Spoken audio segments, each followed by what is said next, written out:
Alright guys, what's going on? It's your boy Robertfrank615. Change of scenery a little bit. It's not nighttime, there's no red background, and I'm not sitting at my dining room table. So, before watching this video, I want you to go back and watch, if you haven't already, watch the video titled, Why I Almost Stopped Making Videos. That video will make this video will make a lot more sense if you go back and watch that video. So, in that video at the end, I promised that the time would come when I would make this raw, uncut, unedited version of the Why I Almost Stopped Making Videos. So here we go. I said when the time was right, the time was right, and the time is now right. And I'm going to see, hopefully, if the YouTube editor can take away some of this bounciness that I see going on right now. I bought this bullshit-ass device to keep the phone hooked up to the windshield, and I paid like $14 for it at the local gas station, so you can imagine that the quality is not up to par. But anyway, let's just get into it. In the video titled Why I Almost Stopped Making Videos, just to recap, I let all you guys know that I was left an ultimatum back in July of 2016 to either stop making videos or risk losing my job. So let's lead up to the events that led to that discussion. We have to go back to Memorial Day. So now we're in, I think, May of 2016. This was 2 months before Pokemon Go Fuck Yourself.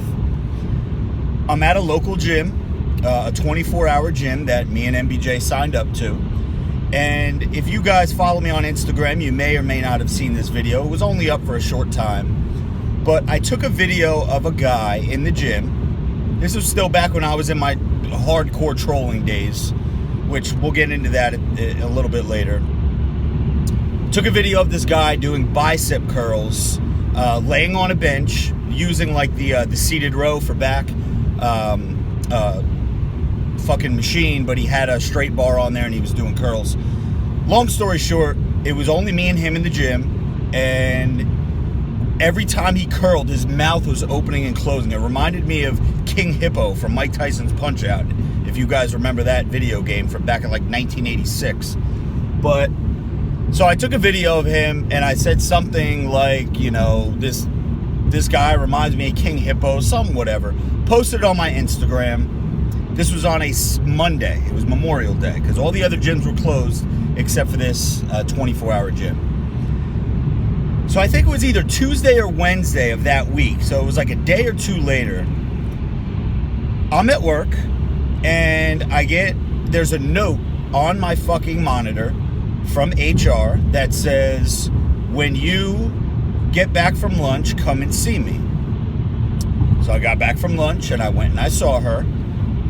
She goes, I just had a very interesting conversation with a gentleman that stopped by that said you filmed him in a gym and you posted it on your Instagram. It's got 8,000 views, 363 likes, 900 comments, blah, blah, blah, blah. This guy knew all the stats of the whole fucking video. It was the guy that I recorded. How he knew where I worked, how he knew who I was, how he knew my real name, I don't fucking know. I guess if you do enough research, you can find out whatever the fuck you want on the internet. So anyway, this guy shows up to my job. He waits till I go to lunch, because the first thing he said to HR is, he goes, I know he's not in the building right now. So instead of coming up to me like a man and saying, hey, can you fucking take this video down? He goes into my job, demands to speak to HR or the owner of the company, whoever he asked for, and he wanted me fired. He said that he was going to press charges on the company, he was going to do this, he was going to do that, if I wasn't fired. Now, obviously, anybody who knows anything knows that what I do on my personal time and my personal life, as long as I'm not, bad-mouthing the company or doing whatever, nobody can do shit to you, okay? So HR, I guess, kindly said, well, listen, we can't fire him, but I can talk to him and I can ask him to have the video taken down. And the guy, I guess, agreed. So when I got into HR and she told me this story, I fucking took the video down. I didn't want any problems. you know, I kind of felt bad after a while because a lot of people were leaving some really fucked up comments that, like, the guy's got fucking, he's having seizures, like, so, just some fucked up shit. And this is what kind of changed my whole thought process on trolling, because it's like, yeah, it's funny to troll, like, people and troll CrossFit and Planet Fitness and shit like that, but at the end of the day, you're hurting somebody's feelings. And as much as Cali Muscle and your Joey Swoles and everyone out there, people fucking bash on them and hate on them, like, they're successful for a reason, because what they're trying to do is they're trying to preach positivity and motivation, and that's why they're so successful.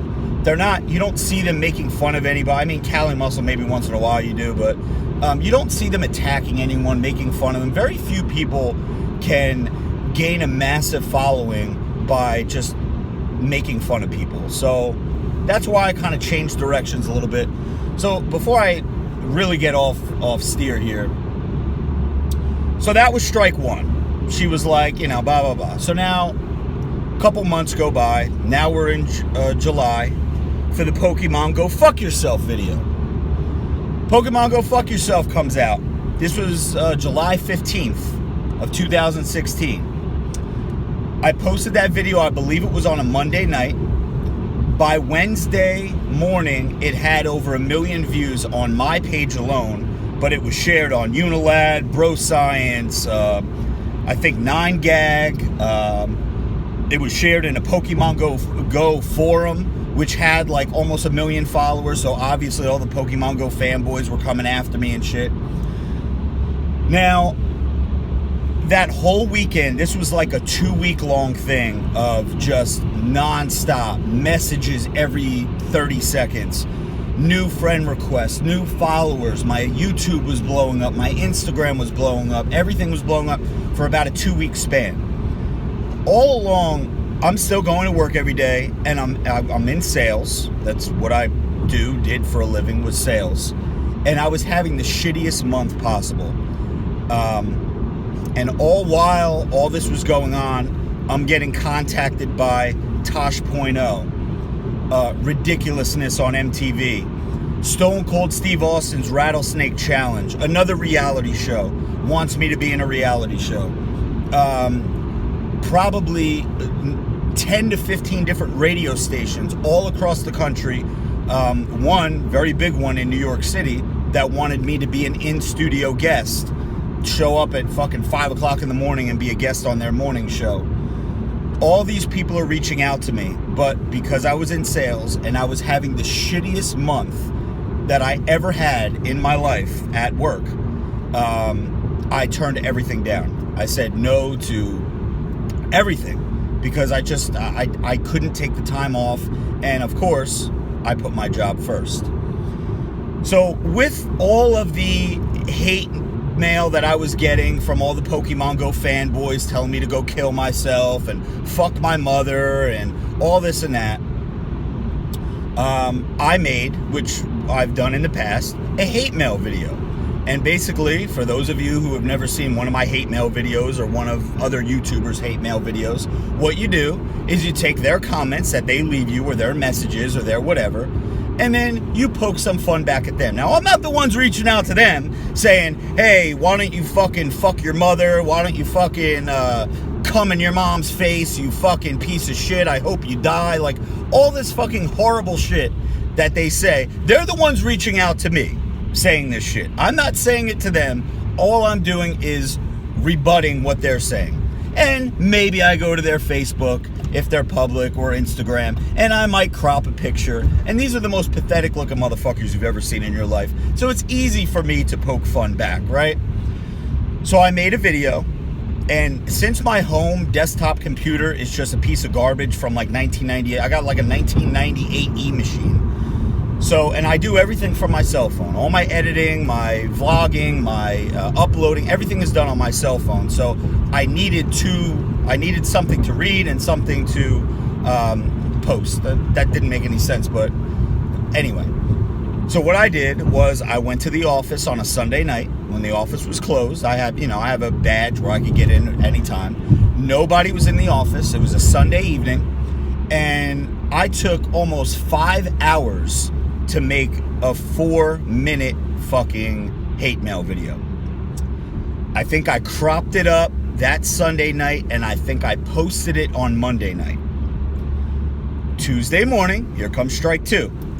Tuesday morning, I clock in, 8 o'clock in the morning, 8:01, my phone's buzzing. HR, Rob, I need to see you in the office. Fuck my life, what the fuck now? So I go in her office, and I say, what did I do now? And she goes, this isn't good. Not to give...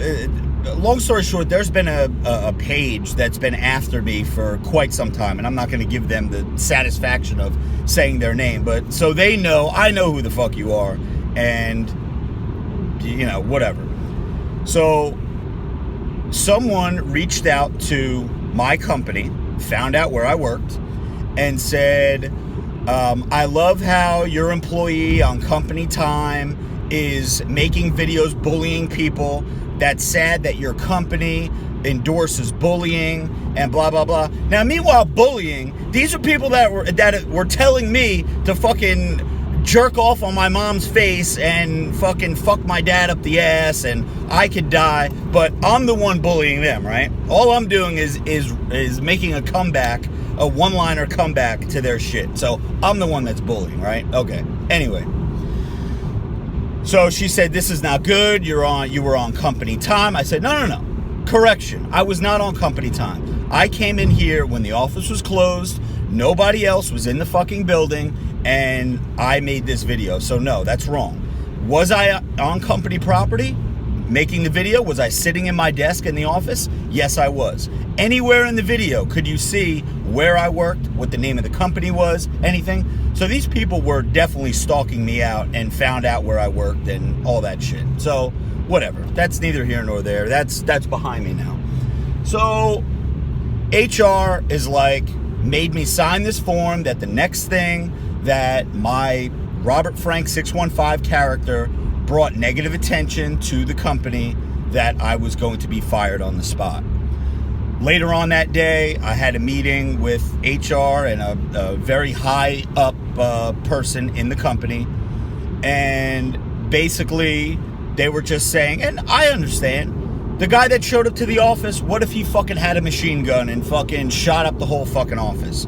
They're like, they can't have, you know, and what's to say that, you know, people, you know, aren't gonna fucking show up to the office and just because they employ me, fucking parade around in the parking lot with fucking signs, whatever the case, right? So I understood where they were coming from, which is why I wasn't mad. But at the same time, when I was told that anything else, which I had no control over, anybody could, you know, do their own research, find out where I worked, where I, you know, and ruin my job or did whatever.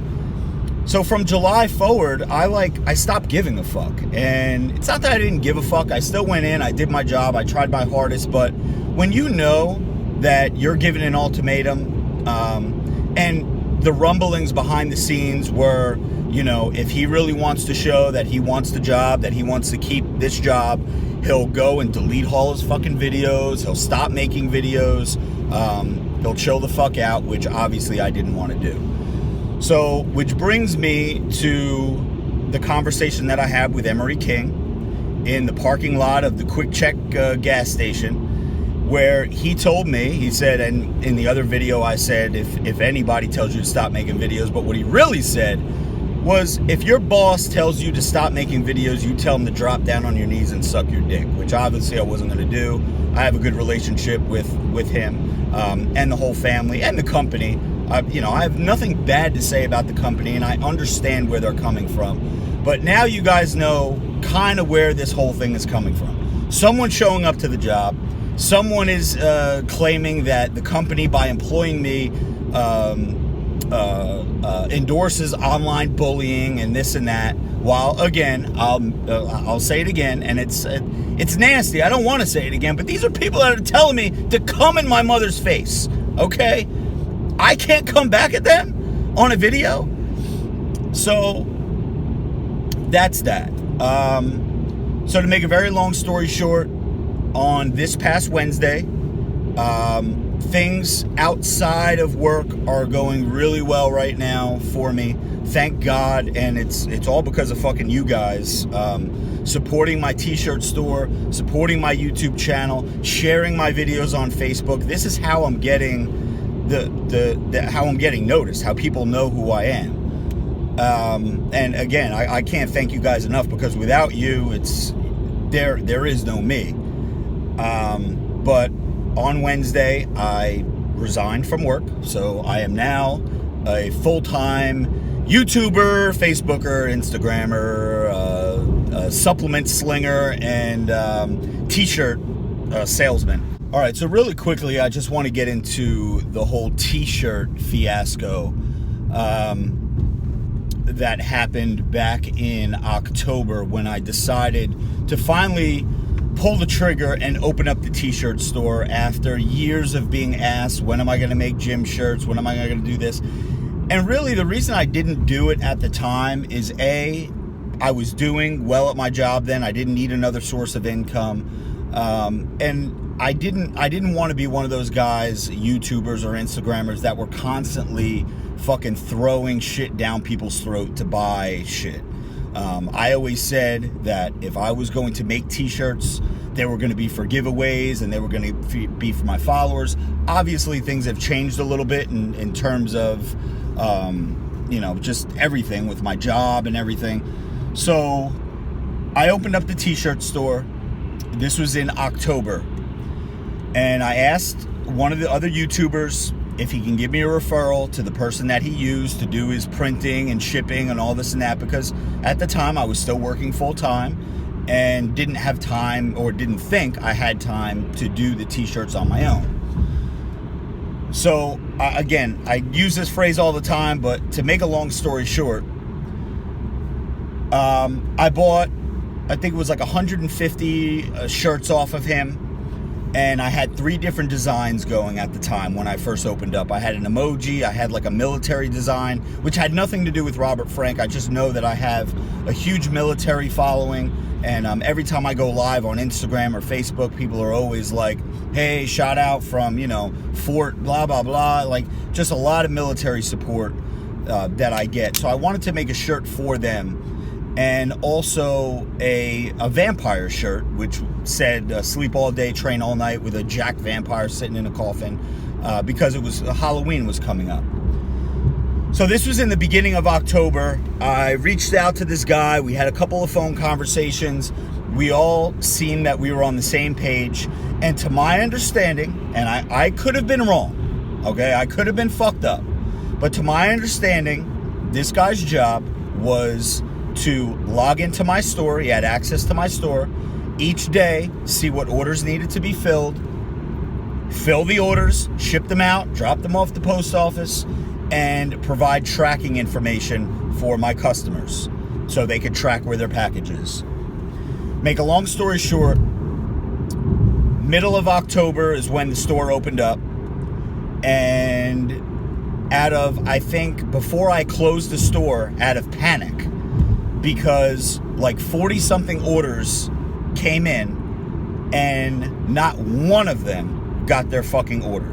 Not one of them. People are emailing me all day long. Hey, Robert, I ordered a shirt on blah, blah, blah. I still don't have it yet. And then I'm like, well, it's only been about 10 days. Maybe you'll get it. I asked the guy, bro, what's going on? Oh, they've been mailed out. They've been mailed out. Where's the tracking information? I don't have the tracking information. Well, what the fuck? So now, constantly, I'm at work trying to do my own job, and my email is blowing up. Where's my order? I want a refund. It's been 3 weeks now. Blah, blah, blah, blah. It was fucking killing me. So I closed the store out of a panic. I was like, I can't keep having orders coming, because there were like 40 something orders sitting in the queue. I was like, I can't have all these fucking orders sitting there or continue to come in when no one's getting their merchandise. So against a lot of people's opinion, I closed the store. Terminated the relationship with the shipper. Asked him to mail me all my fucking blank shirts, because he didn't make up all the shirts. He was making them one at a time for whatever fucking reason. So I get all my shirts back, shipped to me, the blanks. There were like 50 missing. And out of the 40 orders that he promised went out, only 7 people confirmed that they received their order. And I reached out to every single one of them. So I had to scramble around, look for a new printer, look for trying to find a new shipper. And then I was like, you know what? I'm doing this shit my fucking self. Now, when I reopened the store on Black Friday, my Instagram and my Facebook probably tripled in numbers. So I had a lot more followers that were interested in buying t-shirts. And this is not to be braggadocious. This is not to say, you know, anything. Please don't take this as I'm bragging, okay? Between Black Friday and New Year's Day, the t-shirt store alone did $14,000 in sales. Okay, we had to do 3 pre-sales because I was doing a pre-sale. People were ordering the shirts. By the time the shirts were done and they were in my fucking house to ship out, they were all gone already. So I had to do another pre-sale. I'm like, shit, I'm out of fucking merchandise. So I kept putting in bigger and bigger and bigger orders. And again, $14,000 in sales. Not all that was profit. A lot of that, I was taking a fucking bath from this guy fucking me, first of all. Shipping out, you know, I was missing 50 shirts. Plus, I had to send out the shirts that he said that he sent out that he never sent out. People that were supposed to get shirts that I was just going to give complimentary to some of my friends that I asked to ship out, they never got them. So this guy totally fucked me over and I was in a hole. So that $14,000 was not all profit. January was another good month, and now I'm doing everything myself. So when you guys order a shirt, it's being shipped by me, it's being packaged by me. We bought stamps.com. We have fucking bins and bins and bins of shirts by sizes. My dining room looks like a fucking warehouse right now. But it feels so good knowing that when someone likes me or wants to support me and buys a shirt for $22.99, comes to $27 with shipping or whatever, that I know that within 2 days or 3 days, they're going to have their fucking shirts, depending on where they live. Obviously, if it's international, that's a different story. But now I'm doing everything myself. So the reason I'm telling you guys this is things take a while. I've been on Instagram since 2013. I started posting YouTube videos strictly for YouTube in 2014. Sometimes this shit takes a while. You know, yes, were my channels growing at a slow pace from making fun of people, making fun of CrossFit? And I've said a million times, I got tired of making CrossFit 2 fucking years ago, but I just kept doing it because it was a video to post. Now, our direction has changed a little bit. Now, you know, again, at the end of the day, people that you're making fun of and you're attacking and shit like that, it's fucked up. You know what I mean? So I'm not saying that I'm never going to make fun of anything again. Do I still think CrossFit is ridiculous? Absolutely. Do I still think that Planet Fitness is a joke of a gym? Absolutely. But I'm going to save those kind of videos for throwbacks and shit like that. So again, in closing, just so this doesn't end up being a fucking 30-minute video, because I don't think I could post 30-minute videos anyway. Do what you guys fucking love. Where I end up in 6 months from now, I might be applying for another fucking job because I can't cut it with this social media thing. But I'm going to give it everything that I fucking got to make sure that this whole social media thing continues to work. I'm going to continue to come up with creative content. I'm going to start throwing in some different kind of videos into the mix. I'm going to focus a little bit more on the YouTube just to try to build that up, and you guys obviously sharing the videos and word of mouth and everything. Again, I hate to fucking say it, but without you guys, there's nobody. There's a lot of YouTubers out there that don't give a fuck about their fans. They don't give a fuck about the people that fucking leave them private messages.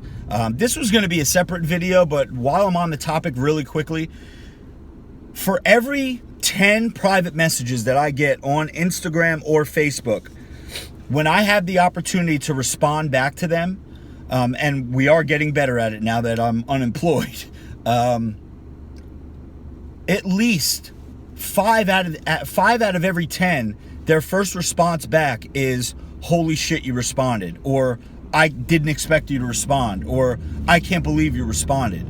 Like, these people, like, talk to your fucking fans, man. Like, I know that there are guys out there that have hundreds of thousands of followers and hundreds of thousands of subs and 1 million subs, 2 million subs, whatever the case, but find the time. These are the people that share your videos. These are the people that comment on your videos. These are the people that like your videos. These are the people that are buying your t-shirts, that are wearing them to the gym, that are bragging to their friend that, you know, you fucking responded or gave them a shout out or anything like that. Like, this is, you have to fucking be personable and be a part of, you got to be a part of your own community. That's all I got to say. This video's taken a while. I hope this video didn't disappoint any of you guys. I know I hyped it up that it was going to be all this uncut, but pretty much you guys know what happened with why I was left the ultimatum of stop making videos. So anyway, Robertfrank615.com is the t-shirt store if you guys want to purchase the shirt. We got the new fucking awesome hoodie, motherfucking Gains, which we are running very low on inventory. I only bought 50 because I didn't know how they would do, and I think there's only about 15 or so left. So see what sizes are available. I promise you guys you're gonna love it, and more shit coming out, man. This is what I do now. I'm a fucking YouTuber. Let's see if I can go more than 3 months without fucking applying to a Home Depot or some shit. So I love you guys. See you later. Peace.